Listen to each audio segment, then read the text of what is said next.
Ah voilà, vas-y. Bon, je vois qu'il y a des visages quasiment familiers qui étaient déjà là tout à l'heure dans l'humour juif, ou supposait-elle. Et maintenant, on va parler humour, censure ou pas.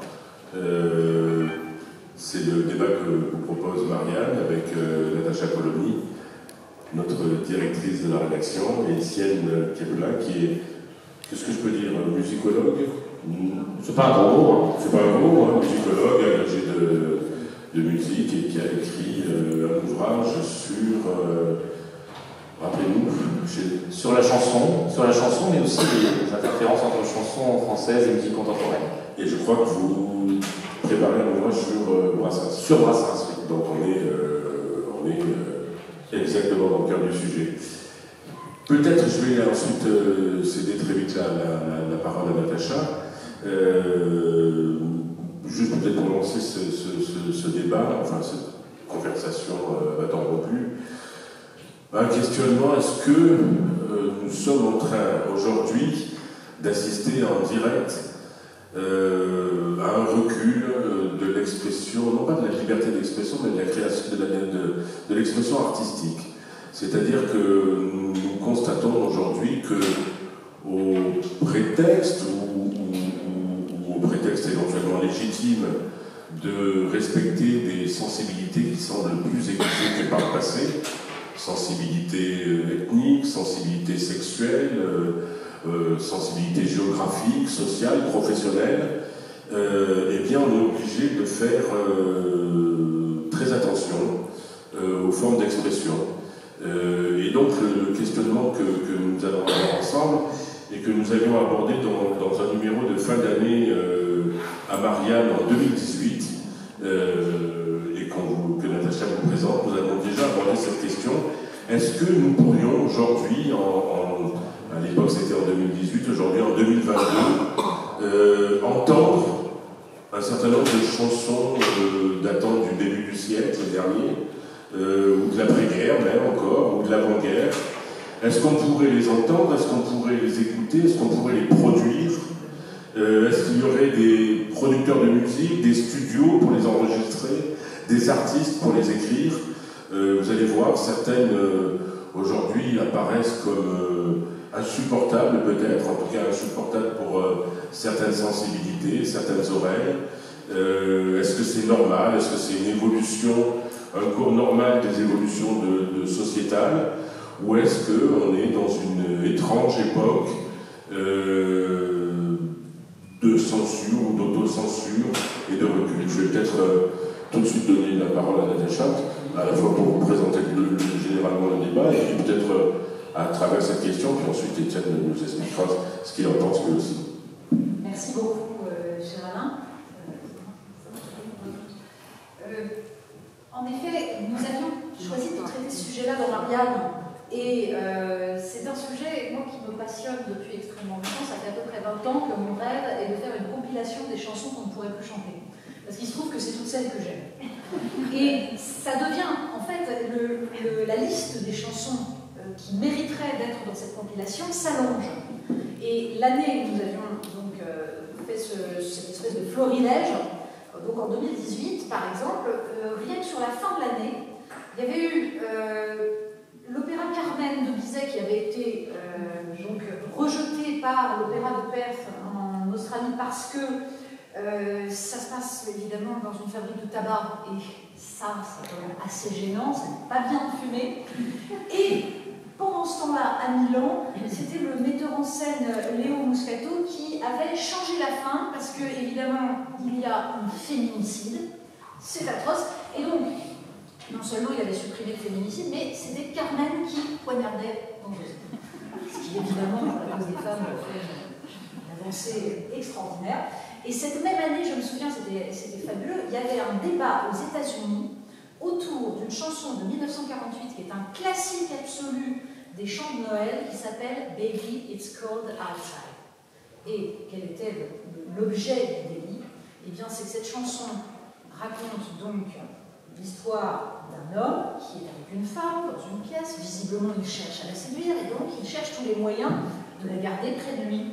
Donc il nous explique qu'il fait froid dehors, que c'est pas la peine de sortir, qu'elle sera bien mieux auprès du feu, etc. Mais situation d'emprise, limite de harcèlement. Et donc, des associations féministes demandaient à ce que les radios ne passent pas Baby It's Cold Outside pour Noël. Et donc on voit ce genre de phénomène évidemment se multiplier. Et quand je dis que la liste s'allonge, je vais vous citer un simple exemple et je pense qu'il vous parlera particulièrement. J'ai un fils qui va avoir 15 ans qui adore Georges Brassens et qui écoute régulièrement Georges Brassens. Et il y a quelque temps, je l'entendais écouter cette chanson extraordinaire, Je suis un voyou. La mignonne allait au vert pour se mettre à genoux, alors j'ai mordu ses lèvres pour savoir leur goût. Elle m'a dit d'un ton sévère, qu'est-ce que tu fais là? Mais elle m'a laissé faire, les filles, c'est comme ça. Et je me suis sentie obligée de dire à mon fils, après, c'est Brassens, c'est génial, mais dans la réalité, non. Dans la réalité, c'est pas comme ça, attention. Voilà. Parce que, de fait, on se retrouve confronté à ça. Et si vous écoutez les chansons de Brassens, on va en parler, mais si vous écoutez toutes les autres, Aznavour, le bois de trousse-chemise, voilà, le bois de trousse-chemise, c'est un viol caractérisé. Et vous en avez comme ça une liste absolument fabuleuse, où vous avez en fait tout ce qui est considéré comme une preuve de domination, notamment de domination de l'homme blanc hétérosexuel, le règne patriarcal, le colonialisme, etc., dans toutes les chansons qui font en fait le patrimoine du music-hall, du cabaret. Alors, attention, il ne s'agit pas de considérer qu'on peut raconter n'importe quoi ou de nier le fait qu'il y a dans ce patrimoine des chansons qui sont absolument insupportables.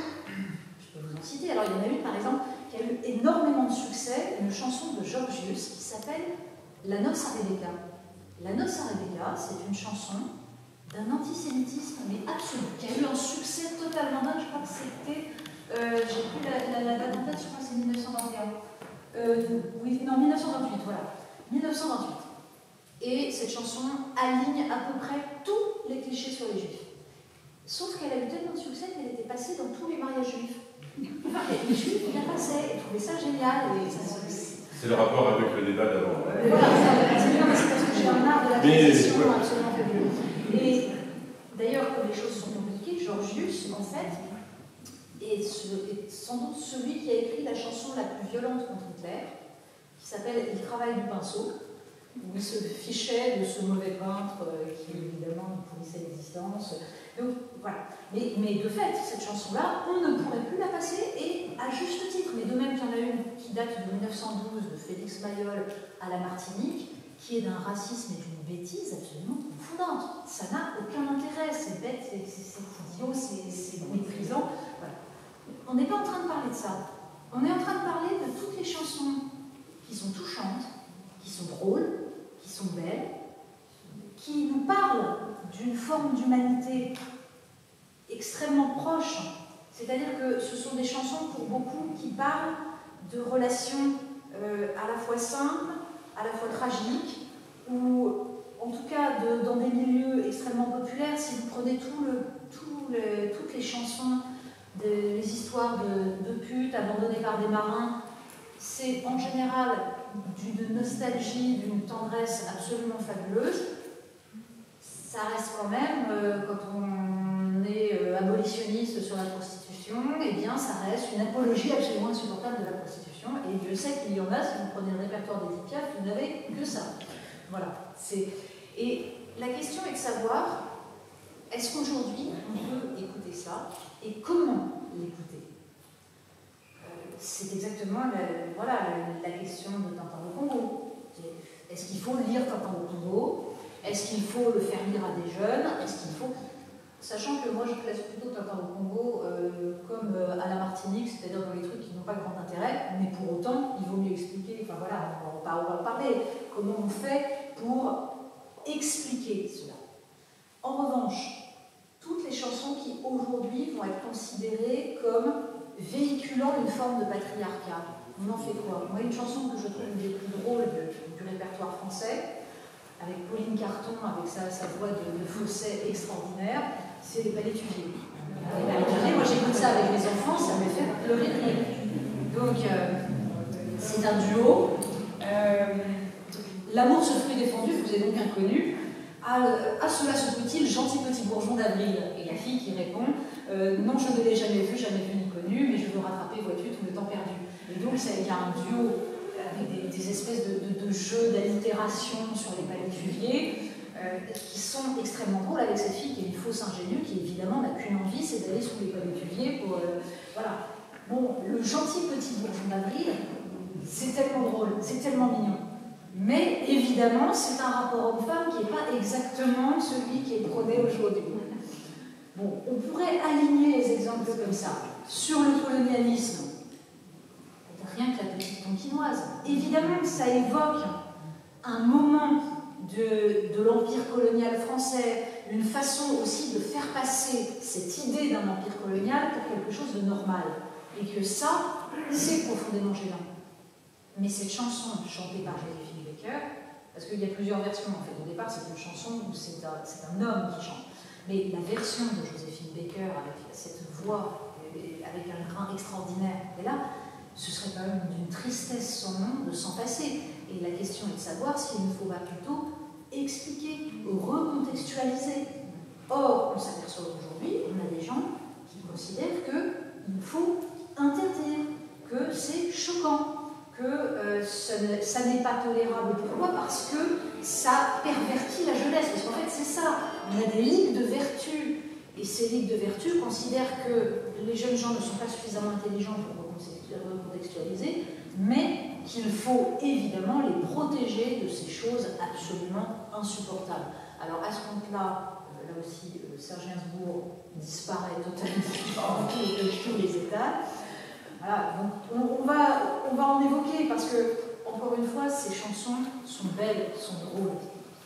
Une de mes préférées, qui est un chef-d'œuvre de la langue française. Raymond Queneau disait que c'était la véritable langue française qui s'exprimait. C'est une chanson d'Édith Piaf qui date de 1936 ou 1937 qui s'appelle Correct et régulier. Régulier écrit R-E-G-U-Y-E-R.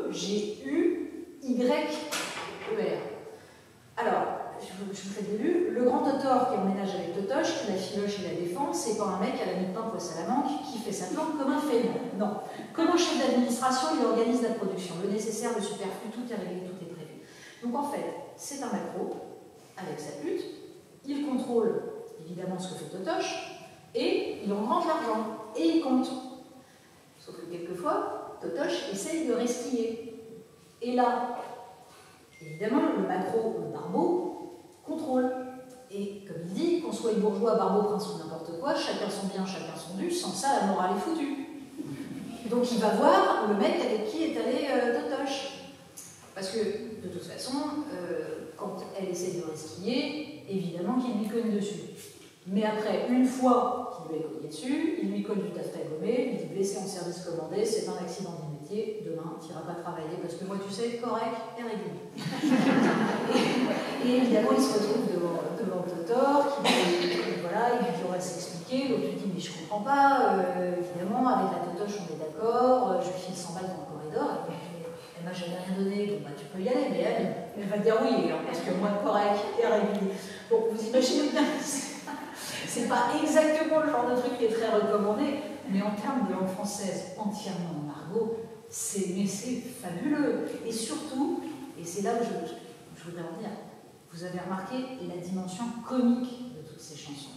Il y avait une capacité à rire que je trouve absolument géniale, une forme de légèreté qu'on est en train de perdre. Et la puissance de ce rire, c'est aussi justement de mettre à distance, c'est-à-dire qu'il n'y a pas de premier degré dans ces chansons.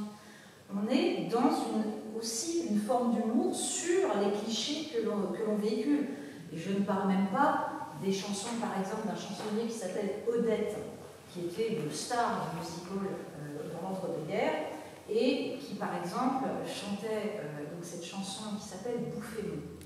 Donc, mon ami vient d'acheter une villa en Seine-et-Oise dans un petit village qui s'appelle Bouffémont. Et toute la semaine, il ne pense qu'à Bouffémont, soin de soin. Il délaisse ses affaires pour Bouffémont, soin de soin.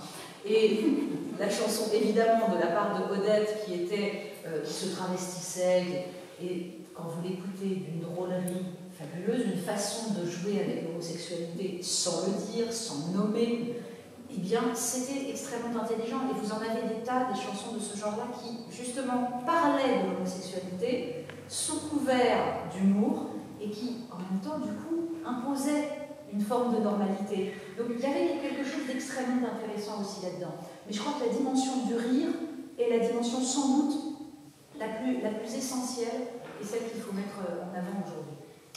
On va en réserver un peu pour la suite. Oui, pardon, Non, mais on va en bouffer beaucoup. Qu'est-ce que ça vous inspire, puisque vous vous êtes intéressé aux ruptures, aux esthétiques des ruptures, alors je pense que c'était des ruptures plus de composition, probablement, mais là, on parle de ruptures d'époque par rapport à des textes, etc. En fait, on voit un peu que, à travers ce qu'a dit Natacha Polony à l'instant, qu'il y a quelque part des choses qui paraissent infâmes, en fait, à des époques différentes. Certes, les chansons que vous avez citées, les chansons antisémites, par exemple, qui étaient assez nombreuses, évidemment, dans l'entre-deux-guerres et même encore avant, en fait, on peut en trouver depuis très longtemps. Et je crois qu'on en trouverait même dans l'opéra, bien sûr. Les opéras de Wagner contiennent un certain nombre de clichés qui sont peut-être pas aussi évidents, bien sûr, mais qui sont quand même très apparents. Je ne parle même pas de ces textes, ces pamphlets, ce pamphlet sur du judaïsme dans la musique. Mais... Donc effectivement, il y a ce groupe de chansons à caractère antisémite. Alors aujourd'hui, je crois que c'est assez évident que ces vieilles chansons-là, bon, sont infâmes, elles sont ignobles, et on les chantera. Normalement, on n'aurait pu les diffuser, en tout cas, c'est à peu près admis.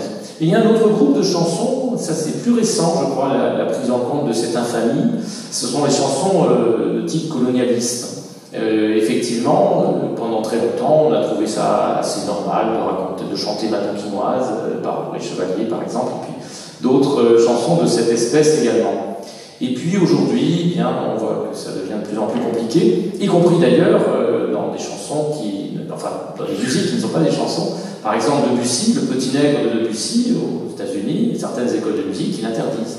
C'est une pièce de piano, ça s'appelle un cakewalk. Donc en fait, c'est une danse, c'est une danse. Et alors c'est très amusant parce que c'est à la fois une danse parodique des Noirs, des esclaves noirs qui se moquent des danses des Blancs. Et ensuite, Debussy reprend ça en tant que compositeur français blanc qui ne comprend pas grand-chose en fait à tout ça. Parce que lui, ce qui l'intéresse, c'est pas du tout la politique, ce qui l'intéresse, c'est le rythme. Ça l'intéresse, la musique américaine le passionne très tôt, beaucoup plus tôt d'ailleurs que la plupart des autres compositeurs, parce que ça c'est une pièce tout début du XXe siècle. Eh bien, le Petit Nègre, ça devient quelque chose d'indicible, ne serait-ce qu'à cause de son titre, bien sûr, parce que c'est en plus un compositeur blanc français qui a repris une danse qui, en fait, à l'origine, est une parodie, et c'est une manière de se moquer pour les esclaves noirs américains des danses de leur maître.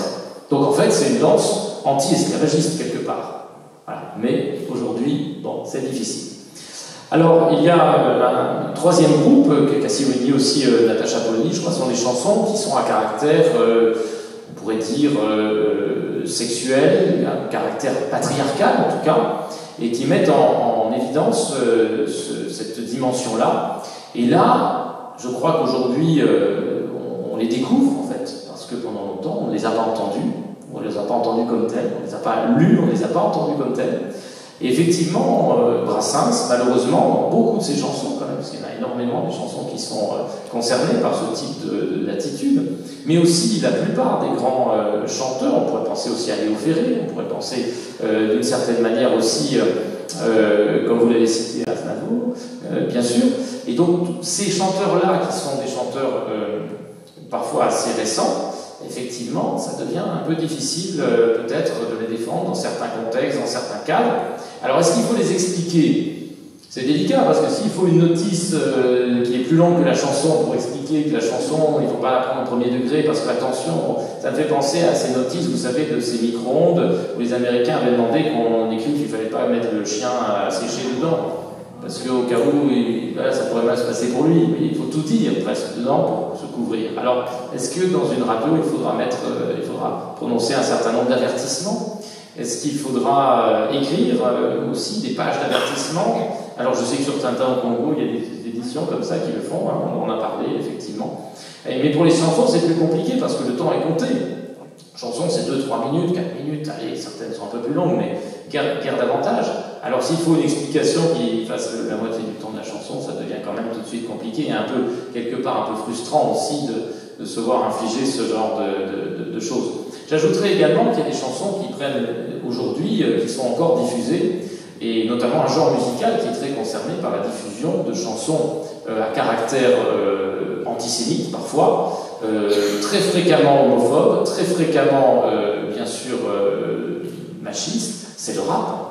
Parce que dans beaucoup de chansons de rap, qui sont aujourd'hui publiées et jouées, chantées, écoutées par les plus grandes maisons de disques, les radios, etc., dans beaucoup de chansons, évidemment, on a un panel de clichés sur les homosexuels, sur les femmes, et parfois sur les juifs, puisque votre numéro de 2018 est arrivé un peu tôt, je crois que c'est Freeze Corleone qui a été en 2020, enfin, ça fait 2 ans exactement, qui s'est fait un peu attraper pour antisémitisme alors qu'il est signé chez Universal et que l'ensemble de ces textes, mais je crois que vous avez fait un article dans Marianne à ce sujet en 2020, et donc l'ensemble de ces textes en fait était une avalanche de clichés extrêmement affligeants, et là c'était pas très drôle en fait.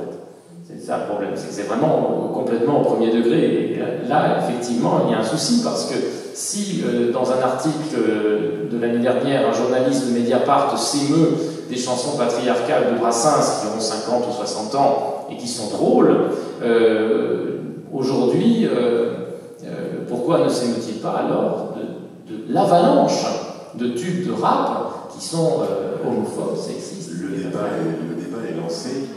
J'allais dire qu'il est lancé peut-être de manière... je n'aurais pas vous évoquer une offense, de manière un peu sournoise peut-être.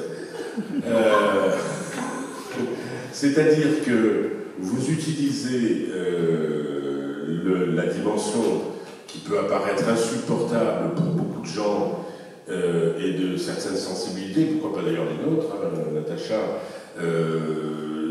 le côté peut-être effectivement un peu insupportable du rap, pour d'une certaine manière justifier le fait que les chansons qu'évoquait Natacha et pour lesquelles elle a clairement dit son amour, ne peuvent pas. C'est-à-dire que si nous trouvons le rap insupportable, nous devrions trouver de manière tout aussi insupportable la diffusion de cette partie des chansons d'antan qui sont sexistes, patriarcales, colonialistes. Est-ce que notre ami ne vient pas de nous tendre un piège d'une certaine manière, Natacha? C'est pas volontaire du tout, bien sûr. Non, mais c'est une question parfaitement légitime, en effet.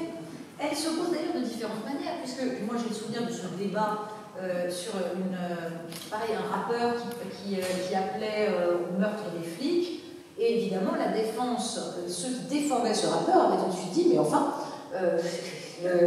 l'hécatombe de Brassens, hein, moi je les aime sous la forme de Maccabée. Bon, en quoi ce n'est pas la même chose? Alors, ce qui me vient à l'esprit, c'est vrai dans ce que vous dites, c'est que sans doute il y a quelques différences. Il y a, je pense, un recul à avoir vis-à-vis du rap, c'est-à-dire qu'on a un peu tendance aussi à s'énerver de façon systématique contre le rap. Il y a toute une part de l'opinion qui considère que ça c'est scandaleux, etc. Calmons-nous. Il y a d'authentiques œuvres de rap qui peuvent parfois jouer avec les codes. La question, sans doute, est celle du premier degré, mais vous avez raison de souligner que dans beaucoup des chansons que j'apprécie, il y a un patriarcat au premier degré, bien sûr, qui imprégnait. Il y a la question, peut-être, mais est-ce légitime de le présenter comme ça, la question du travail sur la langue et de la complexité des choses, c'est-à-dire que Brassens fait un travail de poète. Il met à distance l'ensemble de son propos par le fait que tout cela est en fait un jeu de la langue, une façon d'évoquer des sentiments, une vision du monde, ce que certains auteurs font, pas tous. Et donc peut-être que la question est celle de l'art, en fait. Alors, ensuite, il y a dans les chansons que j'ai citées, justement certaines qui ne relèvent pas vraiment de l'art, ou alors vraiment à un degré très lointain et qui sont finalement assez bébêtes. Dans ces cas-là, qu'en faire? Disons que je pense que la seule réponse face à tout cela, parce qu'on voit bien on cogne sur des choses extrêmement complexes, extrêmement nuancées, la seule réponse, c'est tout simplement de faire confiance aux individus. Alors, dans un sens, tout ce que nous sommes en train de dire là, finalement, n'est pas très grave, parce que les chansons que je vous ai citées, de toute façon, qui les écoute encore? Plus personne. Et que c'est peut-être ça le problème. Même Brassens reste encore écouté, mais dans la jeunesse, je ne sais pas quelle est la moyenne d'âge des auditeurs de Brassens, mais vous la faites sans doute baisser. Votre fils aussi, d'ailleurs. Mon fils également, mais pour autant, c'est peut-être pas majoritaire. Donc, c'est en fait un monde culturel et artistique qui est en train de disparaître. Et peut-être que c'est cela aussi qui m'inquiète finalement. C'est que je préfère avoir une jeunesse qui se confronte à une vision du monde qui n'est pas la sienne, qui a conscience que toutes ces chansons sont datées, racontent des rapports humains qui n'existent plus, et que finalement c'est cela qui nous enrichit. C'est le fait de nous confronter à un monde qui n'est pas le nôtre, c'est le dépaysement, et c'est la capacité à y trouver de l'universel, parce que, je le répète, ces histoires de putes abandonnées par des marins, il y a de l'universel, il y a de la tendresse humaine là-dedans, et de savoir aussi mettre à distance, c'est-à-dire comprendre qu'en effet, il y a des rapports hommes-femmes là-dedans qui ne sont plus ceux que nous souhaitons, et que dans un sens, on ne va pas faire le procès du passé. Je pense que c'est surtout ça. Je préfère faire et c'est sans doute la différence avec le rap, c'est que le rap est actuel. Acceptons-nous aujourd'hui l'apologie de l'homophobie, du sexisme? Non, de la part de gens qui vivent dans notre société. Mais être capable d'écouter des chansons dont nous savons qu'elles sont parfois misogynes, parfois on va les considérer très très misogynes, et pourtant Dieu qu'elles sont drôles, 95 fois sur 100, ça me fait pleurer de rire.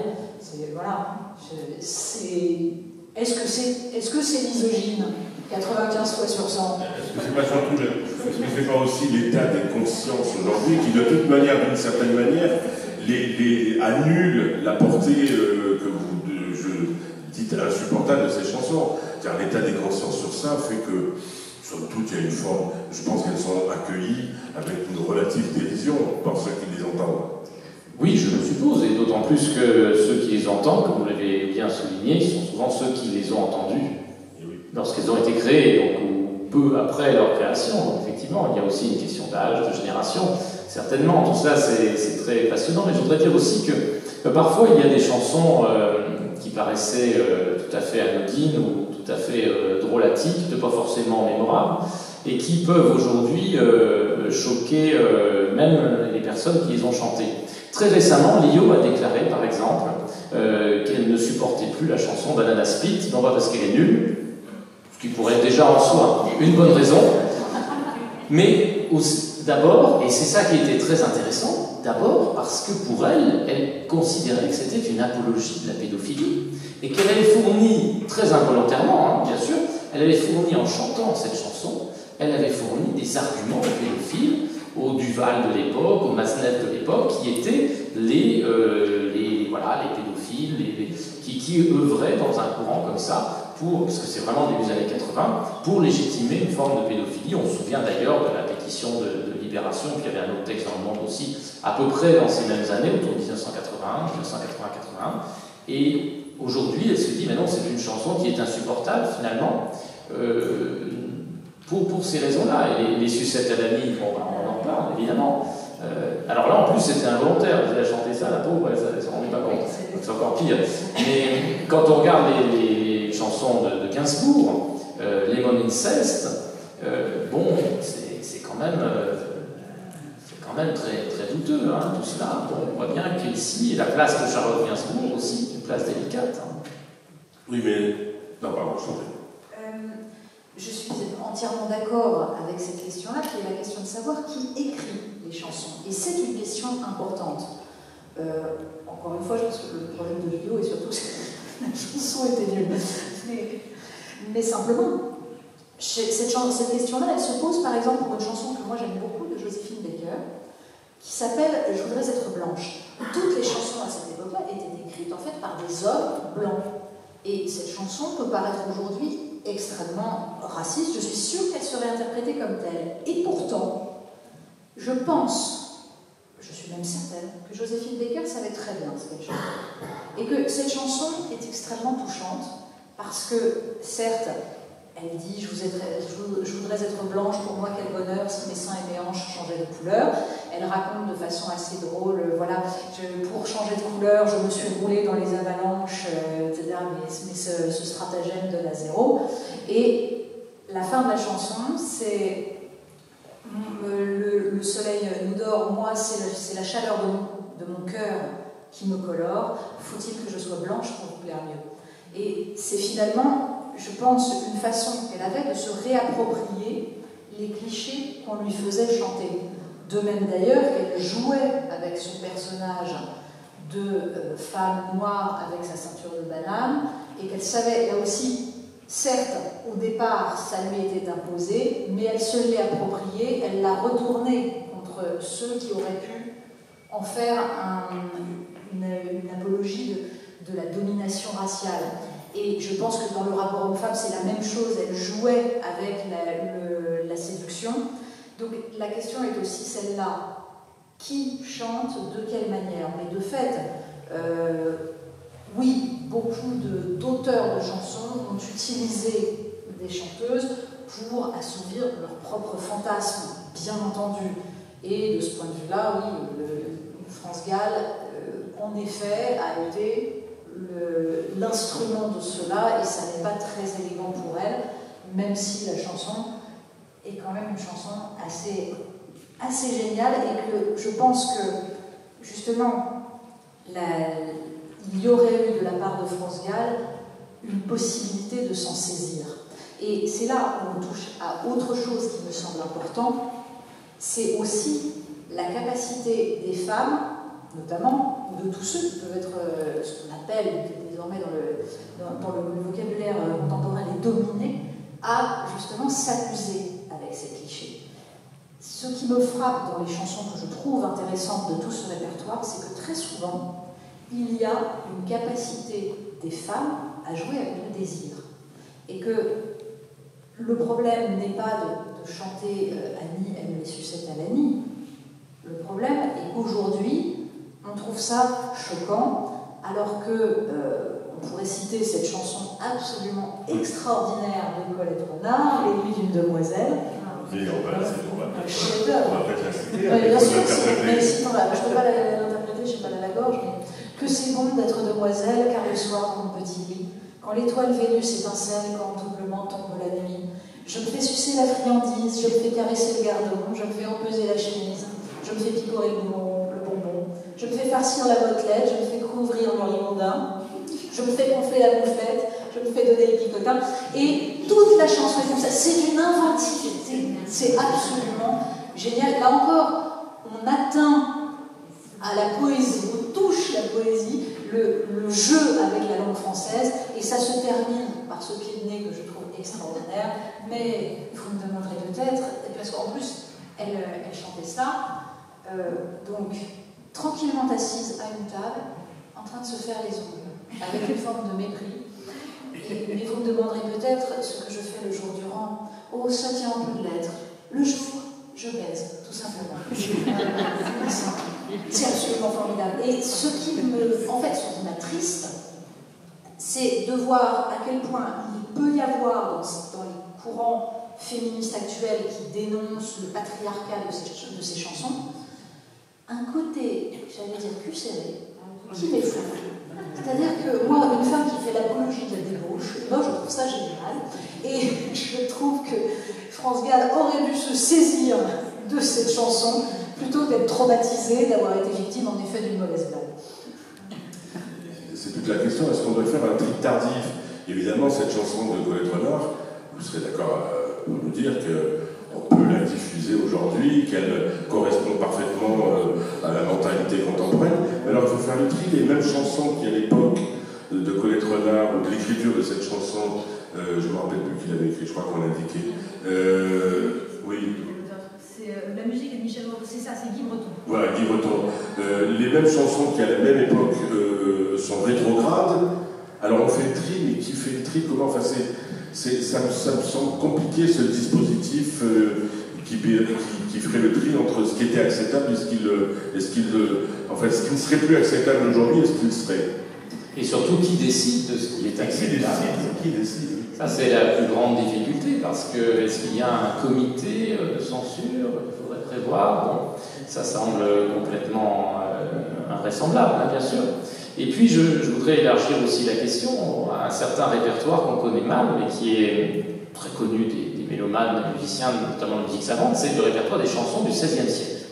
Répertoire extraordinaire de chansons. Ce sont des chansons polyphoniques, hein, là, ce ne sont pas des chansons avec une voix et mélodie accompagnée, avec des instruments comme c'est le cas de ce dont on parle, mais ce sont des chansons à 4 ou 5 voix en général, et ce sont des chansons d'une crudité, mais aussi d'une originalité absolument incroyable. C'est l'époque de Rabelais, c'est l'époque de Ronsard, c'est l'époque de Rémi Bello, c'est l'époque de Clément Marot, qui ont d'ailleurs fourni un certain nombre de leurs poèmes à des compositeurs comme Clément Jeannequin, qui les ont mis en musique. Et ces poèmes, évidemment, sont très croustillants. Il y a beaucoup de second degré, une richesse de la langue extraordinaire, bien sûr, mais il y a aussi d'autres textes un petit peu plus simples. Je pense à une chanson de Nino le Petit, qui est très très peu connue, effectivement, mais qui raconte par de menus détails comment une femme se fait prendre la ceinture, comme elle dit très clairement, comme elle se fait battre, avec les onomatopées qui décrivent les coups de la ceinture et les cris de la femme après. Alors c'est difficile peut-être pour certains d'entendre cela, j'imagine. Une femme qui a été battue, elle va trouver ça extrêmement violent d'entendre cela aujourd'hui. On pourrait penser aussi à des chansons de Jeannequin, comme par exemple un mari se voulant coucher avec sa femme. Et alors dans cette chanson-là, c'est extrêmement drôle aussi. C'est non seulement des histoires de mari cocu, comme il y en avait à peu près tout le temps d'ailleurs dans les chansons et les poésies de l'époque, mais ce sont des histoires aussi où le stéréotype de domination parfois même renversé, avec la femme qui choisit son amant et qui en fait absolument ce qu'elle en veut. Donc c'est assez comique et c'est toujours assez ambivalent aussi. Par exemple, lorsque Jeannequin écrit Le caquet des femmes, bon, ne serait-ce que le titre est difficile, parce qu'aujourd'hui finalement, le caquet des femmes, c'est un terme animalier qui serait apposé aux femmes. Bon, évidemment, il s'agit de dénoncer, de critiquer, de se moquer plus précisément, de se moquer des discussions, des conversations féminines qui seraient à peu près sans intérêt et qui tourneraient pour la plupart d'ailleurs autour des questions sexuelles avec les hommes. Donc, et c'est la même chose pour les cris de Paris, par exemple, de Clément Jeannequin. Les cris de Paris, là, c'est plus tellement dirigé contre les femmes, quoique un petit peu également, c'est surtout dirigé contre le petit peuple de Paris. Alors là, on passerait du mépris des femmes au mépris de classe, finalement. Donc, tout le monde pourrait se trouver victime, au fond, un jour d'une chanson. C'est ça aussi, c'est que tout le monde, à un moment donné, pourrait être victime d'une chanson, sauf peut-être d'un répertoire complètement fade, insipide, qui n'aurait aucun intérêt, aucun goût, mais qui s'efforcerait surtout de ne froisser personne, écrire en écriture inclusive, alors allez chanter ça, c'est pas facile quand même, et qui, au moins, on pourrait se dire, bon ça, voilà, pour l'instant, ça passe, mais ce serait drôlement mieux quand même.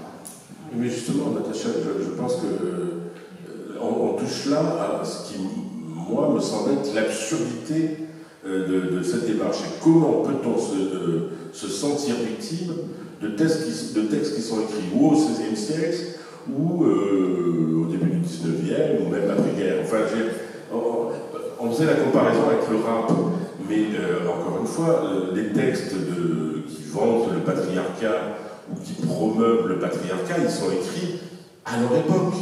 Ils sont de leur époque. Ils ne peuvent pas être autre chose. Si, quelquefois, on peut avoir des textes de résistance à l'esprit d'époque, mais souvent, on écrit avec son époque. C'est pas pareil, le rap. Le rap, c'est d'aujourd'hui, et on y encourage, peut-être avec un certain cynisme, y compris celui de l'industrie qui derrière produit, des choses qui auront un impact aujourd'hui. Je crois que c'est ce que tu as évoqué. Donc, voilà. Il me semble que, en effet, la question fondamentale, c'est celle que j'évoquais tout à l'heure, de l'anachronisme. C'est-à-dire que l'une des richesses des sociétés humaines, c'est leur capacité à faire en sorte de nous permettre de comprendre ce que nous avons de commun avec d'autres êtres humains qui ne sont pas dans notre sphère, que ce soit géographique ou temporelle. C'est le dépaysement. La capacité de dépaysement, c'est une capacité qui naît par l'éducation à une forme de décentrement. Je vais accepter de me plonger dans la mentalité et l'esprit de gens qui ne sont pas mes semblables. Je vais me confronter à l'autre. Et en fait, la confrontation à l'autre, c'est quelque chose, aujourd'hui, qui est chanté en permanence. L'autre, c'est qu'il faut absolument aller vers lui, le respecter. Mais en fait, nous ne savons absolument plus nous confronter à la véritable altérité, c'est-à-dire celle qui va nous déranger, celle qui va nous gêner. Et je pense que c'est cet apprentissage-là qui est absolument nécessaire, mais qui se heurte évidemment à une dimension des sociétés contemporaines qui est celle de l'individualisme sans doute hypertrophié, une forme de narcissisme et surtout de remplacement de la rationalité par l'émotion et donc par la subjectivité. Le problème vient de là. Le décentrement de soi, la capacité à comprendre l'autre, vient du fait qu'on accepte que l'autre est différent, mais que nous partageons une même rationalité, que donc nous pouvons parler la même langue, et que nous allons avoir évidemment une forme de proximité et des différences culturelles majeures. Or, nous sommes dans un monde qui pratique l'exercice inverse, c'est-à-dire l'idée que ce n'est pas la rationalité qui doit nous rapprocher, mais que ma subjectivité doit s'imposer aux autres. Donc ce qui va me heurter et me faire considérer comme victime de quelque chose doit faire taire l'autre. Donc il n'y a en effet aucune confrontation à la différence. Et c'est cela qui se joue en art. Or, il me semble que c'est totalement tragique. Pourquoi ? Parce que justement, l'art est la production humaine par laquelle on plonge dans cette altérité. C'est la littérature, c'est les textes poétiques qu'on peut trouver dans des chansons qui nous permettent de comprendre les autres êtres humains, d'aller vers eux dans toute leur noirceur, dans tout ce qui peut nous horrifier ou dans toute leur beauté. C'est ça la merveille d'une œuvre d'art. Si on supprime cela, alors l'art cesse d'être, en fait, n'existe plus. Et il me semble que c'est très important que vous citiez les textes du XVIe siècle, parce qu'en effet, vous avez dit, c'est l'époque de Rabelais. C'est l'époque de l'humanisme, c'est-à-dire justement de ce moment où, en Europe, on postule que l'être humain partage cette rationalité qui lui permet de penser le monde en dehors de la transcendance. Et surtout, qui utilise le rire pour ça. C'est ça qui est génial chez Rabelais. C'est cette façon de démontrer en permanence que le rire a une puissance absolument extraordinaire qui est de renverser les ordres établis. C'est la dimension totalement carnavalesque, alors qui existait au Moyen-Âge, le principe du carnaval, c'était ça, c'était le moment où l'ordre du monde était inversé, et où on pouvait, sur un temps précis, remettre tout en cause, bouleverser les hiérarchies. Et Rabelais utilise cela pour s'attaquer à tout ce qui est considéré comme sacré et impose sa vision. Je cite souvent un exemple que moi je trouve extraordinaire, qui est dans Gargantua, le passage sur les 100 manières de se torcher le cul, qui est un texte là aussi d'une inventivité géniale, donc il y a bien 100 manières différentes, puisque donc c'est Grandbousier vient voir Gargantua, son fils, qui a à peu près 5 ans, et lui demande s'il apprend bien. Et il explique que donc avec son professeur, qui n'est justement pas un humaniste, qui aura ensuite un professeur qui lui apprendra à aimer le savoir, la connaissance. Et là, il demande alors ce qu'il a appris, et le petit Gargantua explique qu'il a donc appris 100 manières différentes de se torcher le cul, et il les explique. Donc il y a le gant d'une dame de compagnie, il y a des différentes plantes, les rideaux, le chat, c'est très désagréable évidemment, etc. Et ça se termine, la meilleure façon, c'est un oison duveteux du moment qu'on attrape la tête et la queue, et voilà, et c'est tout. Bon. Et il termine en disant, et tout cela est aussi intéressant que les textes, que les écrits de Jean d'Écosse, d'un Scott, un des plus grands penseurs scolastiques du Moyen-Âge. Et donc c'est une façon en fait de se moquer des Sorbonnards et de leur débat sur la théologie et de dire voilà, ça vaut pas mieux qu'un débat sur la manière de se torcher le cul. Eh bien, c'est à la fois une leçon d'humour, une leçon de langue française et une leçon d'impertinence qui me semble assez nécessaire. Et je pense que la question de la puissance du rire est essentielle, et c'est pour ça que ce qui me frappe dans toutes les chansons dont on parle là, c'est qu'il y en a énormément qui comportent cette forme humoristique, et je trouve que c'est devenu extrêmement rare dans la chanson aujourd'hui, cette dimension comique, cette capacité à rire, que ce soit d'ailleurs l'humour simple ou l'ironie. C'est exactement la question que j'allais vous poser. Effectivement, on a ce rire qui, quelquefois de manière très basique, quand même parcourt les siècles, et on a l'impression qu'aujourd'hui, c'est peut-être la chose la plus grave qui va se perdre finalement. Il y a des formes littéraires, etc. On a évoqué tout ça, mais c'est cette puissance du rire qui est en train de se perdre et qui a coché toutes les cases des supposées victimes ou de celles qui se vivent ainsi. On va être dans un océan de tristesse au niveau de la création. Alors effectivement, dans le cadre de la chanson, on pourrait trouver que les temps sont graves, effectivement, sont graves, tragiques peut-être. Le rire s'est déplacé aussi, on a vu émerger le stand-up, on a vu émerger les humoristes qui quelque part remplacent les chansonniers cabaret. C'est les chansonniers qui faisaient des chansons drôles, aujourd'hui ce sont des humoristes qui ne chantent plus.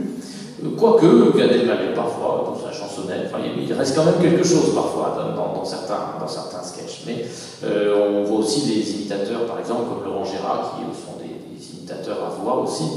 Et donc, il reste un petit peu cet esprit-là de cabaret. Mais c'est possible, effectivement, que cette dimension s'estompe, tout au moins pour un temps, peut-être, en tout cas dans certaines chansons, parce qu'on trouve beaucoup de premier degré. Et effectivement, cette question du rire, elle est un petit peu arrivée avec l'essence même de la chanson. Il y a des chansons d'amour, des chansons tristes, mais aussi des chansons comiques.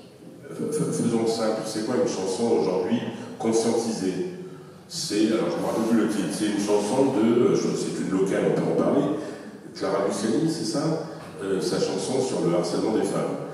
Là, peut-être que certains dans la salle la connaissent, non? Vous la connaissez? Non. Personne ne la connaît apparemment.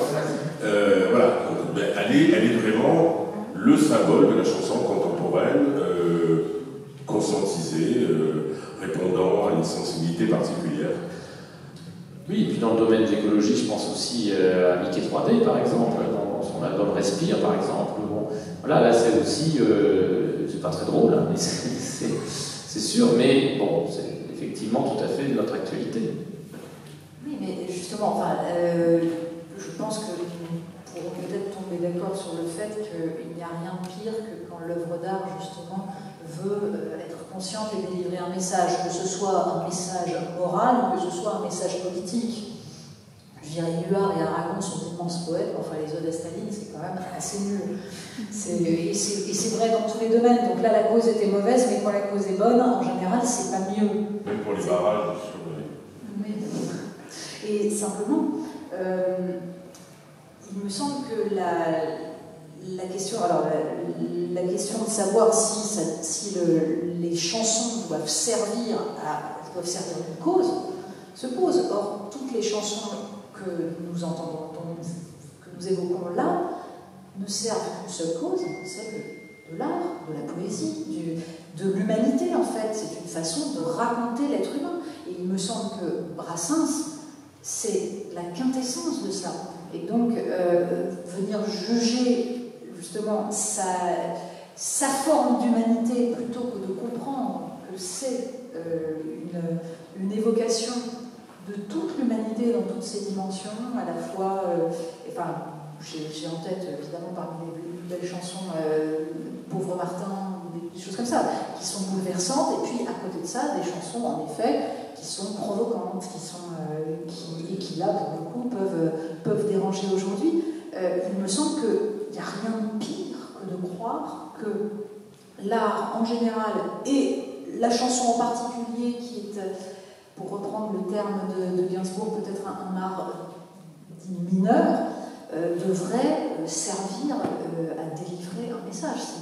C'est désespérant. C'est l'occasion de vous demander peut-être de nous expliquer un peu, je vais vous laisser répondre à Natacha, pourquoi Brassens et quel est l'objet du travail que vous êtes en train d'effectuer sur ça.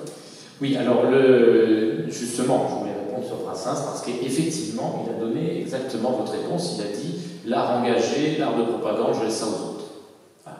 Moi, je suggère, je glisse, j'effleure, mais je ne suis jamais dans la propagande. Alors, cela dit, je me permets une incise, il a même théorisé cela dans ses chansons, mais ce ne sont pas ses meilleures. C'est-à-dire que les deux oncles, elles me posent un sérieux problème. Alors voilà, exactement. C'est intéressant parce que les deux oncles, on touche, j'allais dire, pratiquement à la censure antisémite, loin s'en faut, mais c'est la censure qui touche la collaboration. Parce que je rappelle l'histoire des deux oncles, bien sûr, pour ceux qui ne la connaissent pas, il y en a peut-être un ou deux dans la salle.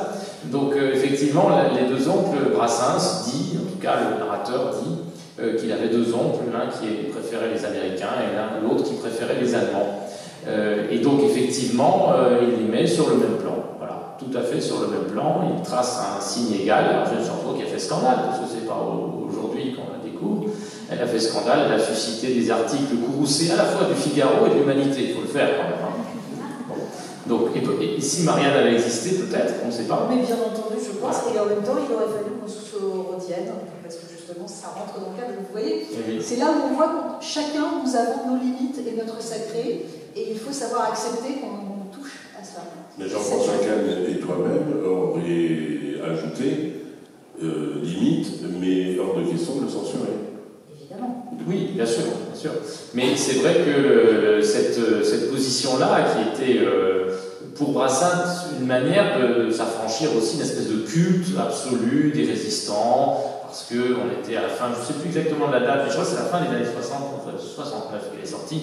À la fin des années 60, on était encore dans le culte des anciens combattants, des résistants, des compagnons de la libération, et ils trouvaient que c'était peut-être c'était peut-être un petit peu fatigant, et il revient finalement à ses anciennes amours, qui étaient son caractère pacifiste jusqu'à l'extrême, puisque évidemment, juste après-guerre, il collabore à un journal anarchiste, qui dit un peu la même chose, hein, qui fustige les Américains et les Allemands, et surtout les Américains, parce qu'à ce moment-là, ce sont les Américains qui sont en France. Évidemment, 2 ans plus tôt, il ne pouvait pas paraître, le journal. Enfin, quand même, je me dis un peu de le rappeler, parce que pour le coup, la censure, elle était violente. Et puis Brassens, qui n'a jamais été un résistant, en fait, hein, qui était un Français envoyé au STO, dès qu'il avait eu permission, dès qu'il a pu s'enfuir, il n'est pas retourné en Allemagne, évidemment, mais il a toujours raconté d'ailleurs qu'il était plutôt heureux en Allemagne, qu'il était très content, qu'il a rencontré des copains, qu'il faisait des chansons, qu'il jouait, certes, travailler à l'usine, c'était pas marrant, mais au fond, il n'a pas trouvé comme ça une sorte de récit national très anti-allemand qu'on pouvait entendre après-guerre.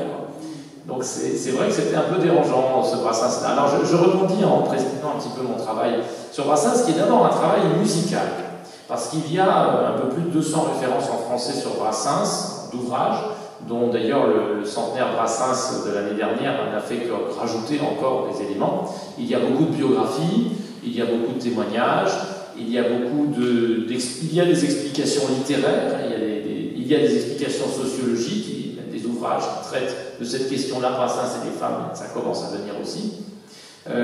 Mais il n'y a pratiquement aucun ouvrage traitant de la musique des chansons de Brassens. Et moi j'ai voulu décortiquer ça. J'ai pris les 150 chansons qu'il a composées et enregistrées lui-même, parce que c'est quelque chose, c'est un objet fiable, sûr. Donc c'est la musique de Brassens, et c'est lui-même qui les a enregistrées.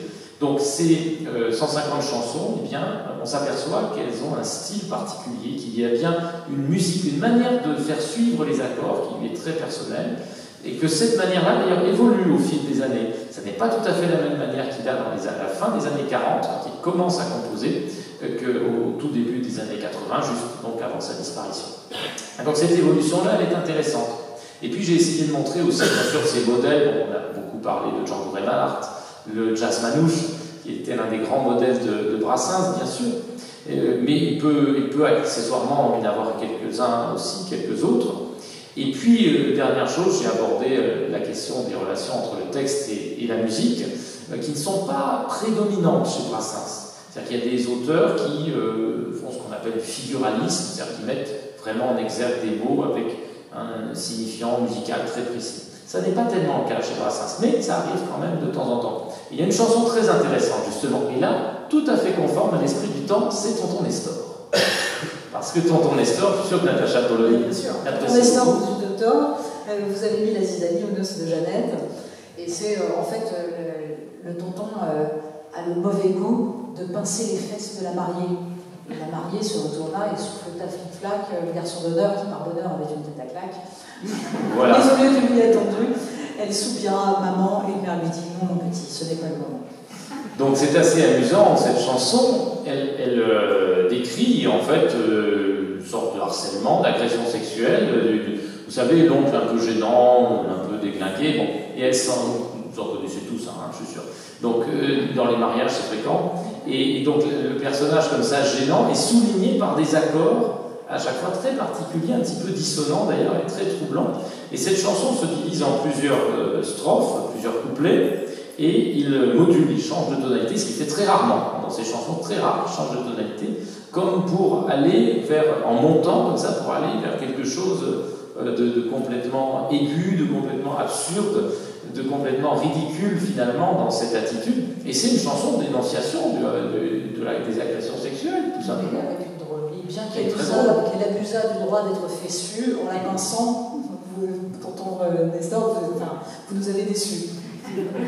Voilà, et puis il y a aussi la petite référence à l'enfant de cœur qui a des pratiques solitaires cachées.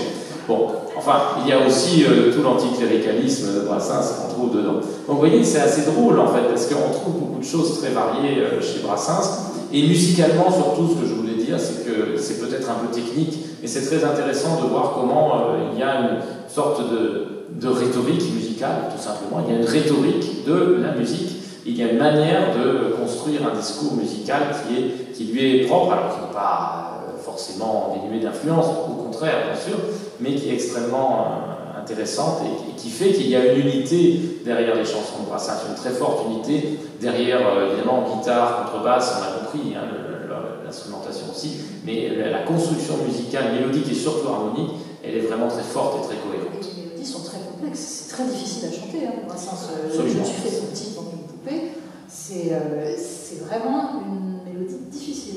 C'est une mélodie délicate en effet, et certains accompagnements à la guitare le sont aussi, des guitaristes qui se frottent à Brassens, parfois on éprouve quelques tendinites, comme il le disait lui-même. Alors pas toutes, évidemment, encore une fois, le gorille a 2 accords, c'est le début, voilà, il sort de la guerre. Mais c'est aussi des chansons extrêmement drôles et qui, là pour le coup, moi je l'ai expérimenté sur des lycéens, ça les fait pas rire du tout, hein. Ça les avait choqués. Oui, parce que évidemment le juge, il entraîne le juge dans un taillis, mais pourtant là aussi c'est fait avec humour. Mais là on voit aussi la subtilité d'un message qui n'est pas imposé et lourdingue. C'est-à-dire c'est à la fin comme une pirouette le propos contre la peine de mort. Mais à travers la drôlerie, la moquerie sur les femmes qui manquent de constance puisqu'elles s'en vont, elles finissent le feu des fuseaux, alors même que, évidemment, le gorille est un luron bien supérieur à l'homme dans l'étreinte. Bien les femmes vous le diront. Et c'est l'absurde aussi, c'est décrit par l'absurde, donc il y a aussi quelque chose comme du nonsense ici là-dedans, c'est clair.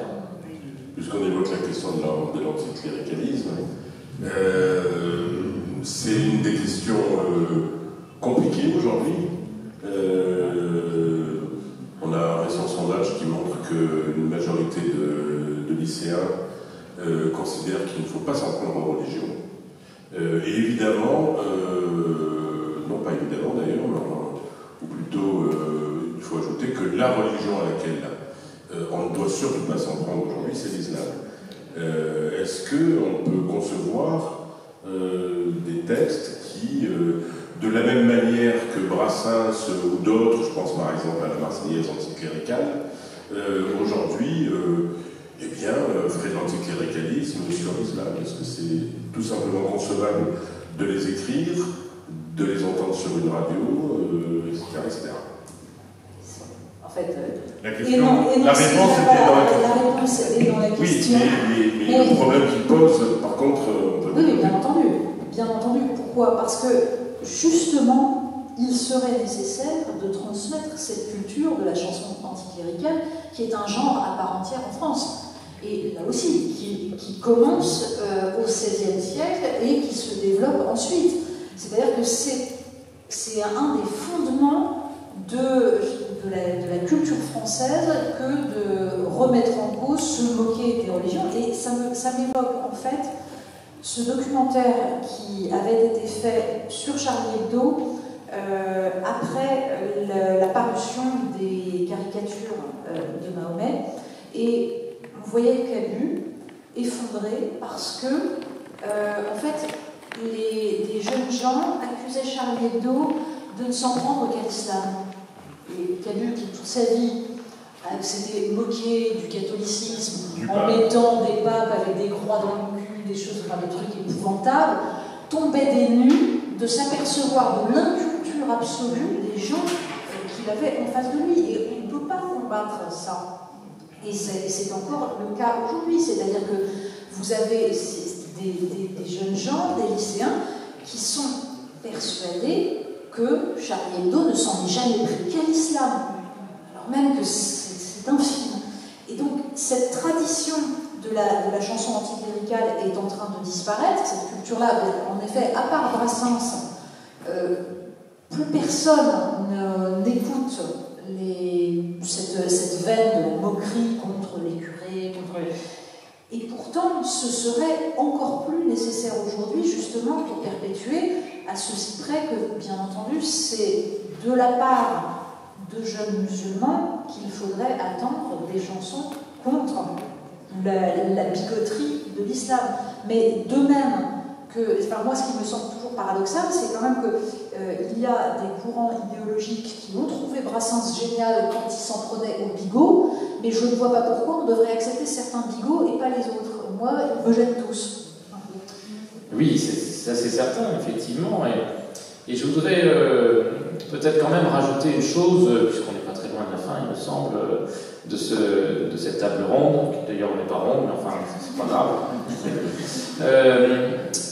En fait, heureusement, encore tout ce qu'on en a dit là n'est pas totalement arrivé. On a peut-être fait un scénario d'anticipation. Il y a des phénomènes qui se sont produits, mais heureusement, peut-être pas tous, et peut-être tous ne se produiront pas, et nous espérons, je crois, tous ici autour de cette table, d'ailleurs dont on n'est pas autour, mais enfin, tout au long de ce débat, je crois que vous avez pu le constater, qu'on était vraiment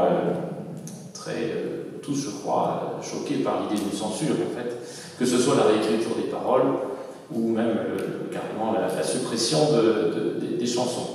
Je voudrais dire aussi qu'il y a peut-être une autre forme pas de censure, mais en tout cas d'effacement qui pourrait se produire. Et ça, je reviens à la conférence que j'ai donnée hier autour des chansons de Colette Mani, que certains peut-être ici connaissent. Je vois qu'il y a certains grandissent de poing, donc ça veut dire qu'ils connaissent. Alors Colette Mani, c'est intéressant parce que c'est une chanteuse qui, je crois que c'est quasiment la seule, à mon sens, qui a mêlé une avant-garde radicale d'un point de vue politique, c'était une révolutionnaire, une rebelle très engagée à gauche, plutôt anarchiste, libertaire plutôt d'ailleurs, plus précisément qu'anarchiste. Et de l'autre côté, elle a aussi associé un avant-gardisme musical qui est extrêmement incroyable et extrêmement rare en son temps. Et cette association-là qu'elle a réalisée dans les années 70 et jusqu'au tout début des années 80 fait que je crois aujourd'hui ces chansons, il est difficile de les diffuser parce que ce sont des récitations, ce sont des cris, des rires, des murmures, la dimension instrumentale est souvent aride, âpre. Elle ressemble parfois d'ailleurs à ce que faisait à l'époque Xenakis ou Stockhausen par exemple, donc c'est pas forcément la musique que vous écoutez tous les jours, et rassurez-vous, moi non plus, pas de musicologue. Voilà, donc ça fait partie de ces chanteuses-là, dont le texte, pour le coup, n'est pas du tout interdit. Je dirais même que le texte est plutôt bienvenu. Quand elle chante répression, qu'elle parle des CRS qui donnent des coups sur la tête, bon, finalement, c'est très gentil à côté des paroles d'Eminem, etc. Bon, c'est vrai. Mais musicalement, ben, on n'a pas la pulsation derrière. On n'a pas le rythme derrière. On n'a pas cette obsession rythmique, de boucle rythmique qu'il y a par exemple dans le rap, mais pas seulement, bien entendu. Dans beaucoup de chansons, il y a une pulsation rythmique très forte. Qui organise toute la sonorité d'aujourd'hui, en fait. Et qui organise cette sonorité, cette métrique binaire qui est caractéristique. Grosso modo, si on peut faire simple, la majorité des chansons sont ternaires jusqu'aux années 50, 60, et à partir des années 60, à partir du rock, elles deviennent très majoritairement, presque toutes binaires. Et surtout, elles sont toutes très pulsées. La musique de Colette-Mani, à certaines époques, n'est pas du tout pulsée. Et ça, c'est quelque chose d'inconnu, d'inouï. Donc là, il y aurait peut-être une sorte d'impossibilité, non pas textuelle, mais musicale, à figurer sur les radios aujourd'hui, en raison de la présence de rires, de cris, de chuchotements, en raison des compositions instrumentales tout à fait inouïes, en raison de l'absence parfois de pulsation, et puis en raison aussi de la longueur de ces chansons. Certaines sont très longues, jusqu'à 17 minutes d'ailleurs, pour les plus longues d'entre elles. Et d'ailleurs, ce que vous dites permet de souligner un élément qui me semble absolument essentiel. Le plus grand danger, me semble-t-il, qui guette l'art en général, la chanson en particulier, c'est l'industrialisation.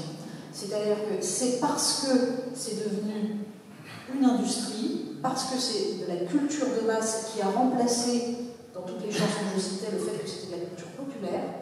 C'est pour cela qu'il y a une standardisation, qu'il y a un contrôle et une tentation de censure, dans la mesure où il s'agit de toucher le public le plus large, parce que ça fait partie du modèle économique, et donc on va affadir absolument tout. Et je pense qu'on en revient toujours à la question économique, elle est fondamentale, et là, elle est en train de massacrer absolument tout. On le voit avec l'édition également, puisque la littérature est en passe d'être totalement maintenant, elle l'était déjà, mais elle est en passe de devenir absolument totalement une industrie, et c'est la raison pour laquelle on a désormais des relecteurs, des sensibility writers qui réécrivent pour être sûr qu'il n'y a pas un petit truc gênant dans tel ou tel livre.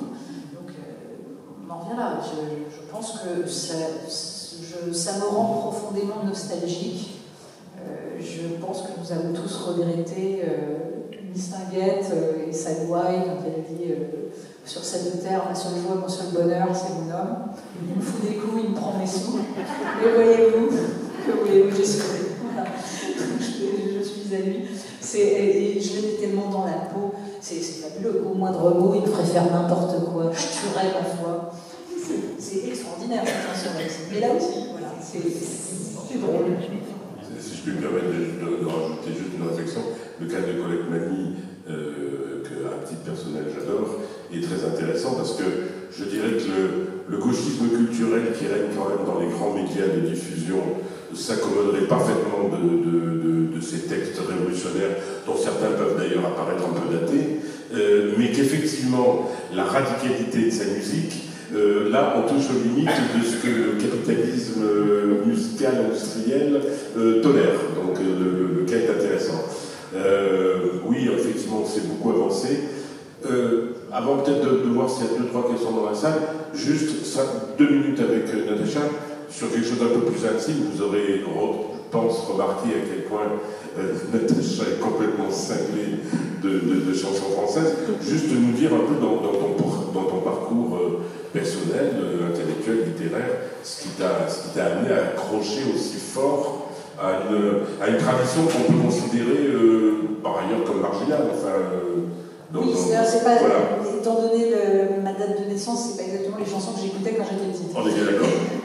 Mais en deux mots, c'est tout simplement, et je pense que vous l'aurez compris, c'est l'amour de la langue française. C'est-à-dire qu'en fait, j'ai commencé quand j'étais adolescente à écouter Brel, surtout, et je reste persuadée que le dernier album de Jacques Brel est un des chefs-d'œuvre de la poésie française. Et vraiment, je réécoutais La ville s'endormait. Alors là aussi, il y a une phrase à la fin, mais les femmes toujours ne ressemblent qu'aux femmes, et d'entre elles, les connes ne ressemblent qu'aux connes. Et je ne suis pas bien sûre, comme chantait un certain, qu'elle soit l'avenir de l'homme. Mais derrière, vous avez, et vous êtes passée, demoiselle inconnue, à deux doigts d'être nue, sous le lin qui dansait. C'est bouleversant.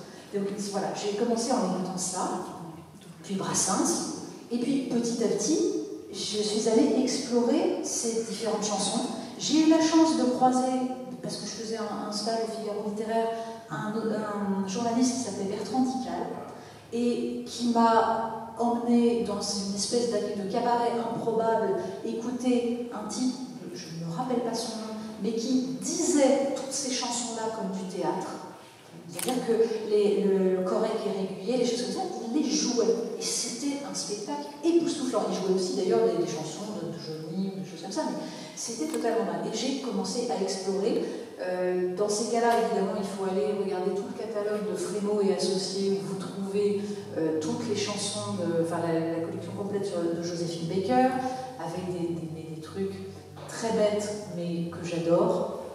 Par exemple, en voulez-vous de la canne à sucre c'est fou, c'est meilleur que la banane, ça se suce par le petit bout. Mesdames, prenez mon offrande, vous trouverez ça si grisant qu'à vos maris, petite gourmande, vous direz redonne-moi-en. C'est excellent. Bon, et vous avez évidemment alors les chansons d'Edith Piaf avant les chansons célèbres. C'est dans ces chansons-là, de 35, 36, 37, que vous trouvez correct et régulier. Enfin bref, et au fur et à mesure, voilà, quand on commence à aimer ça, et puis après je suis arrivée à Marianne, j'ai rencontré Jean-François Kahn, et là, évidemment, on pouvait chanter les palétuviers. J'ai trouvé quelqu'un qui avait dû répondre. Et c'était en général autour d'un piano et de nombreuses bouteilles de vin, ça on n'a pas le droit de le dire, mais on va quand même... Est-ce que vous avez des questions pour nos invités? Je ne connais pas la chanson à laquelle vous avez fait allusion tout à l'heure de Clara Luciani, mais il y a quand même des chansons qui ont ouvert des débats de société, ou qui ont parlé de choses qui étaient des tabous, et qui sont quand même des chefs-d'œuvre. Je veux dire, c'est pas parce qu'une chanson est entre guillemets engagée qu'elle est mauvaise. Non, ça a été engagée et mauvaise. Ça arrive. Mais je pense à l'hymne de Pierre Perret, par exemple, ou bien à certaines chansons d'Anne Sylvestre, qui ont quand même qui sont de très belles chansons et qui ont introduit des débats. Voilà. Alors, je suis entièrement d'accord avec vous, et je pense que nos grandes œuvres d'art ouvrent aussi des perspectives et est capable de dire des choses qui bousculent. C'est simplement que la question est de savoir où est-ce qu'on place la création artistique. En fait, c'est une question. Quand Victor Hugo écrit Les Misérables, il se bat pour une cause, mais il écrit d'abord une œuvre d'art. Cette œuvre d'art, dans laquelle il a pensé chaque phrase et chaque mot est à sa place, et c'est ça le principe, c'est-à-dire que la langue est une matière, exactement comme la pierre pour le sculpteur. Il va sculpter cette langue, et à travers ça, il va utiliser cela pour provoquer des émotions qui vont nous faire prendre conscience de la réalité des choses. Et quand vous citez l'hymne de Pierre Perret, c'est exactement ça, c'est-à-dire qu'il y a dans cette mélodie, dans les mots qu'utilise Pierre Perret, quelque chose qui va nous toucher, et c'est à travers cette émotion qu'on va accéder à ce qu'il est en train de nous dire de la réalité humaine. Le problème des œuvres dont nous parlions, qui sont des œuvres à message, c'est qu'en fait, justement, ce n'est plus de l'art, il n'y a que le message, il n'y a pas d'abord le travail sur la langue. Il me semble que c'est ça la différence. Oui, je voulais rebondir sur ce que vous disiez tout à l'heure sur 95%. Est-ce que c'est misogyne, est-ce que c'est pas misogyne? Bon, moi j'ai plutôt tendance à voir que c'est des messieurs qui sont pas doués, c'est dans ces cas-là. Exactement, il n'y a pas de femmes frigides, il n'y a que des femmes mal abordées et des hommes maladroits. Il y a suffisamment de son amour des femmes dans les autres chansons pour qu'on lui fasse ce crédit-là. Et j'avais une autre question à vous poser, justement, quand on parle de censure, ce qui m'avait énormément choqué, c'était Orelsan. Et le tombeau médiatique qui s'était pris dessus, qui a failli arrêter sa carrière pour une chanson qui n'est pas la meilleure, certes, où certes il a insulté une femme, mais on comprenait très rapidement, c'était son désespoir, elle l'a abandonné. Bon, c'était peut-être stupide, mais de là à l'interdire dans tout, j'ai trouvé insupportable qu'il soit interdit dans tous les festivals, que ça prenne une telle proportion, alors que maintenant il gagne tous les prix, il a écrit des textes magnifiques, le suicide social, d'autres. Enfin, alors que sa carrière aurait pu s'arrêter bêtement parce que des gens sont acharnés sur une chanson. Il me semble que c'est un excellent exemple, cette chanson d'Orelsan, parce qu'en fait, on est tout à fait dans le travail d'écriture. C'est-à-dire qu'il inventait un personnage qu'il faisait parler, à qui il prêtait des sentiments violents. On est bien dans une mise à distance. Il n'était en aucun cas en train de faire l'apologie de la violence. Il était en train de décrire un homme empreint de désespoir, de colère, de haine, et en train de dériver. Et donc, ça fait partie des cas de censure absolument effarants et consternants. C'est très inquiétant. C'était évident. Alors attention, il y a un autre personnage musical d'aujourd'hui qui est un rappeur dont le nom est en train de m'échapper, qui lui aussi s'est justifié d'un certain nombre de textes ouvertement antisémites, racistes, homophobes, et qui les a présentés, je ne sais pas si ça vous dit quelque chose, qui les a présentés comme « Ah mais non, c'est un personnage que j'ai inventé ». Mais tel n'était pas la... C'est pas pareil, puisque le processus d'écriture ne montrait absolument pas Absolument. qu'il était dans un Absolument, mais ça me semble important de le c'est préciser. différent. Donc, oui. Moi j'ai une question à laquelle par rapport au micro, il y avait Je voulais proposer de dézoomer un tout petit peu et proposer une hypothèse, une réflexion sur la cause de cette censure inquiétante au nom du droit à ne pas être offensé.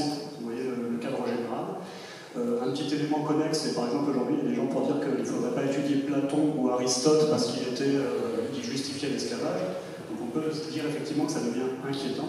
Et du coup, se poser la question de la cause derrière, finalement, au-delà de la légèreté, est-ce qu'il faut chanter Brassens ou pas? Quand on commence à se dire est-ce qu'il faut étudier Aristote, ça devient entre guillemets gênant ou grave. Et moi, une petite cause que j'ai vue avec Nassim Nicolas Taleb, qui a parlé de fragile et d'antifragile, est-ce que le fait que le droit à ne pas être offensé devienne de plus en plus prégnant et présent ne vient pas de notre fragilité finalement? Plus je suis fragile, plus je crains d'être offensé. Plus je suis antifragile, moins je crains d'être offensé. Est-ce que l'homme moderne ne devient pas un petit peu trop fragile? Alors, ce terme fragile me gêne un peu justement parce qu'il est utilisé en permanence et qu'il est devenu une forme de slogan. C'est-à-dire que c'est notamment les promoteurs de cette censure qui vous expliquent dès que vous vous insurgez que vous êtes fragile. Donc j'ai du mal à m'approprier ce terme parce qu'il faudrait le définir suffisamment. Mais là où je vous rejoins, c'est en effet qu'il y a une hyper-susceptibilité qui vient sans doute d'une perte totale de certaines structures qui font que chacun a besoin de se raccrocher à sa propre subjectivité. Alors, il faudrait prendre des heures pour essayer d'analyser réellement ce processus. Mais le principe fondamental, me semble-t-il, c'est que la démocratie, c'est-à-dire l'idée que nous formons une communauté politique qui va pouvoir décider ensemble de son destin, ça consiste à être offensé. C'est-à-dire ça consiste à se confronter, je disais, à ceux qui ne sont pas comme nous, qui ne pensent pas comme nous. Et c'est ça que nous sommes en train de perdre, en fait. C'est dans cela que c'est profondément dangereux. Et en effet, quand vous citez le cas de Platon ou d'Aristote, alors, le problème, c'est que même les institutions, j'allais dire, les plus officielles, pratiquent cette espèce de jugement a posteriori.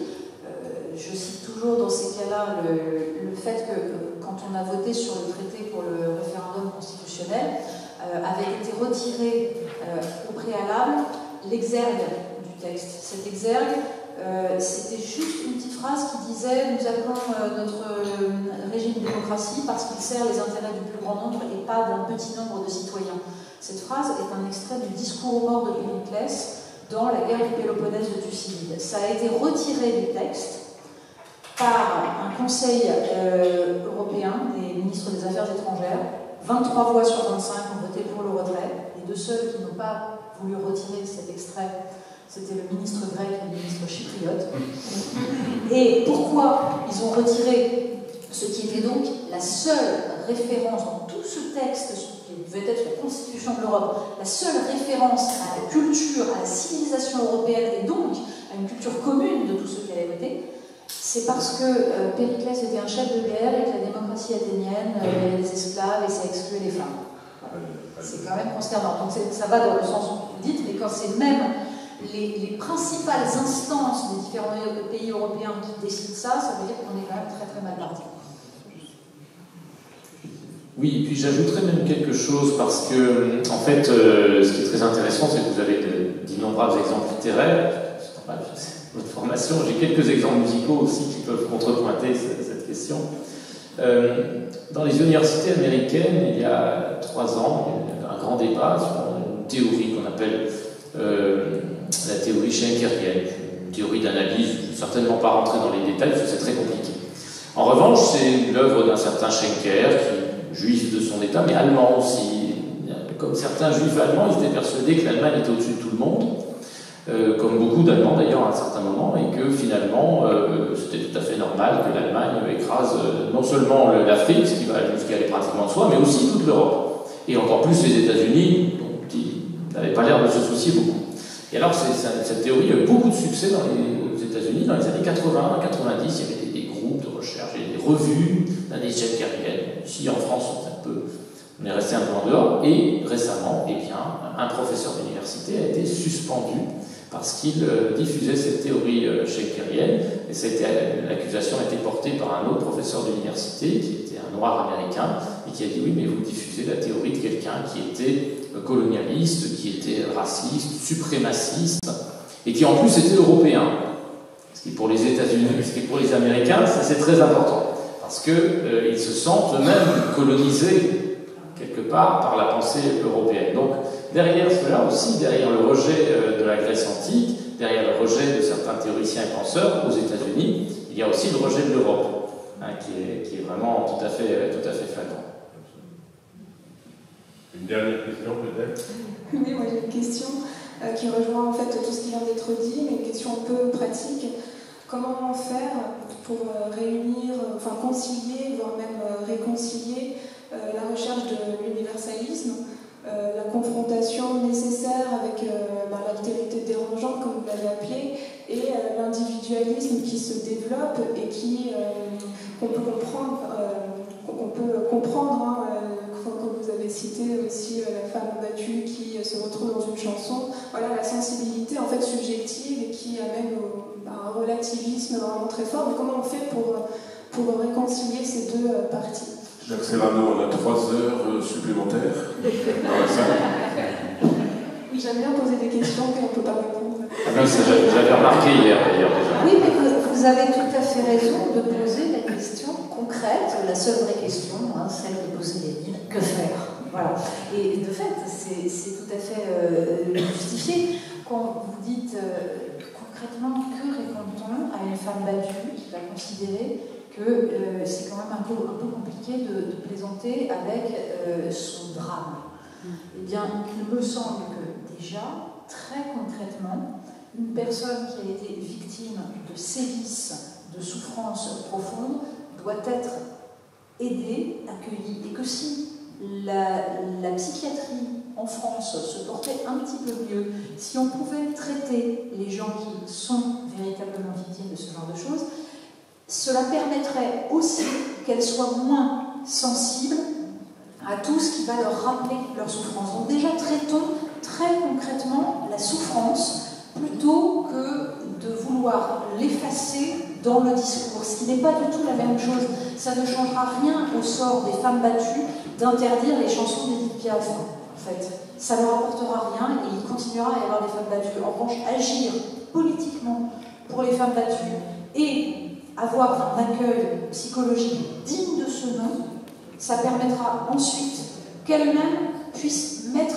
à distance cette souffrance. Elles ne seront pas toutes obligées de rire en écoutant Correct Régulier et personne ne leur demande, mais si certaines y arrivent, alors là, c'est une victoire sans nom parce que ça veut dire justement qu'elles ont dépassé, qu'elles sont plus fortes que leur souffrance. Et derrière, la question plus large de l'articulation entre l'individualisme, qui n'est pas négatif en lui-même, je veux dire, l'évolution, la progression des droits individuels, c'est quelque chose d'extrêmement positif. Et encore une fois, qu'on soit bien clair, moi, le fait qu'on soit choqué par le racisme, par l'homophobie, par la misogynie, je trouve ça formidable. Hein. Je ne suis pas en train de dire que c'est anodin, absolument pas. Donc cet individualisme doit être préservé, mais doit être préservé dans sa dimension qui élève l'être humain, c'est-à-dire qui lui permet de se rapprocher des autres êtres humains avec cette idée que, je le disais tout à l'heure, nous avons tous en commun la rationalité universelle. Et que finalement, nous sommes tous, nous appartenons tous à une même humanité qui est souffrante, mais qui peut aussi partager le rire, l'amour du beau. Donc ça passe par l'éducation, ça passe par... Vous voyez, c'est le rôle de l'école, finalement, il est exactement là. C'est-à-dire, le principe, pour moi, le rôle principal de l'école républicaine, c'est justement le dépaysement. C'est de faire en sorte que les enfants soient confrontés à ce qu'ils ne rencontreront jamais dans leur environnement, dans leur famille. Les plus favorisés, évidemment, ont une capacité à aller découvrir des cultures qui sont autres que la leur. Mais un enfant qui n'a que l'école pour ça, c'est à l'école de le confronter à des époques qui ne sont pas les siennes, à des modes de pensée qui ne sont pas les siens, de lui apprendre en effet que certes, Platon n'était pas du tout un démocrate, mais que pour autant on peut tirer quelque chose de sa pensée.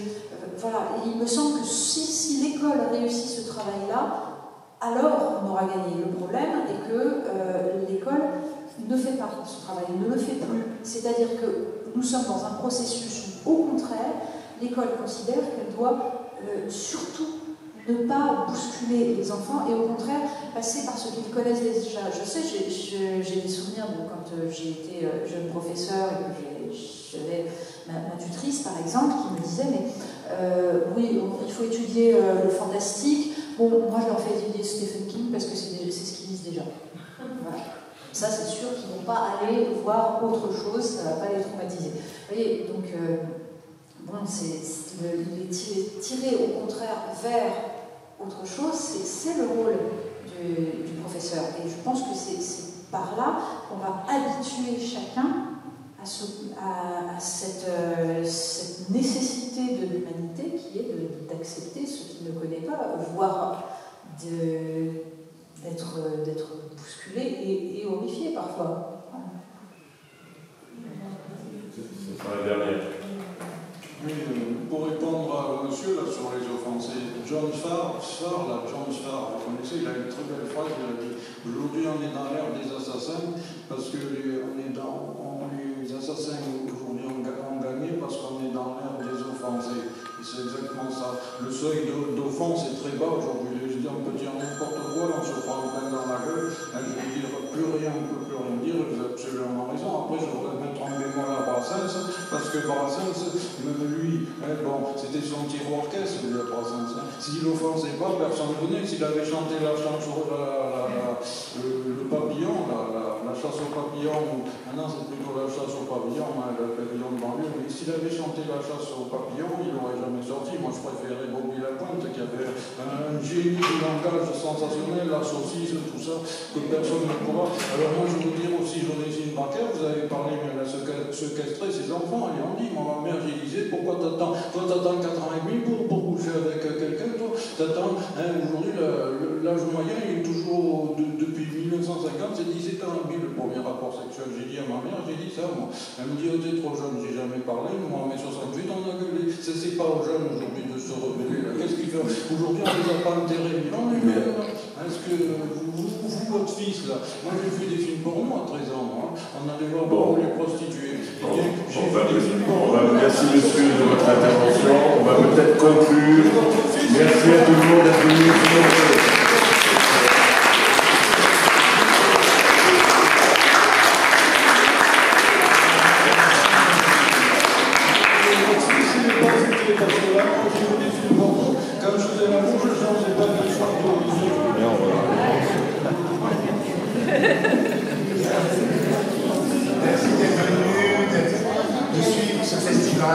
Merci à Natacha Polony, bien sûr, avec la petite main à le pied. Et je vous donne rendez-vous, par exemple, demain soir pour Rire sous les bombes, au Bruxelles.